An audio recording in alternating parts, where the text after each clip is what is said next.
Mirë se vini në botën e yjeve. AstroChart, bëni subscribe për më shumë video. Ja si do të jetë muaji nëntor për shenjat e horoskopit. Për dashin, nëntori do të sjellë tensione emocionale dhe vendime shumë të vështira në dashuri. Mos u nxito, dëgjoje zemrën dhe jo egon. Në punë do të shfaqen mundësi të reja, por duan shumë durim. Për Demin do të jetë një muaj introspektiv. Do kuptosh kush vlen me të vërtet në jetën tënde.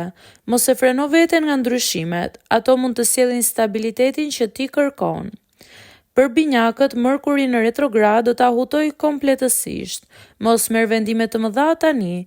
Kujdes me keqkuptimet në dashuri dhe premtimet e rreme në punë. Fillo të reflektosh sa më shumë. Për gaforen, e kaluara do të rikthehet papritur. Një ish, një kujtim, një plag. Mos e lejo ta prish qetësinë që ke ndërtuar. Kujdes me shpenzimet e panevojshme. Për Luanin, nëntori kërkon për ulësi. Mos u lodh duke dëshmuar veten, sepse universi do ta bëj për ty. Në dashuri tregohu më i butë dhe më i sinqert. Për Virgjëreshën duket sikur gjithçka po vonohet, por është thjesht fazë pastrimi. Shumë energji e bllokuar do të lirohet pas datës 20. Kujdes me shëndetin dhe streset. Peshorja, nëntori do të sjellë qartësi në marrëdhënie, dikush mund të tregojë fytyrën e vërtet.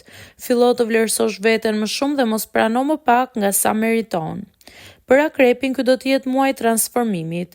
Do rilindësh nga situatat që mendove se të shkatruan. Dashuria të teston, por të forcon. Fati është me ty pas datës 20. Për Shigjetarin duhet të ketë shumë kujdes me fjalët gjatë retrogradës. Mund të lëndosh pa dashje. Mos nxito shumë për të marrë vendime dhe mos krijo ndryshime të mëdha. Lëri gjërat të rrjedhin natyrshëm. Për Bricjapin, në punë do të ndihen shumë nën presion, por rezultatet do të shpërblejnë çdo përpjekje. Në dashuri dikush kërkon sqarim. Mos e injoroni. Për Ujorin, nëntori sjell shpërthim emocional. Do të ketë shumë ngarkesë nga ana fizike, por edhe nga ana mendore. Mund të përballesh me një ndarje ose një fillim të ri. Kujdes me nervat dhe keqkuptimet në familje. Peshqi do ndihen shumë të ndjeshëm, më shumë se zakonisht. Mos e humbisni veten në përëndra, duhet të përballeni me realitetin. Një mundësi financiare e papritur mund të ndryshojë komplet humorin tuaj.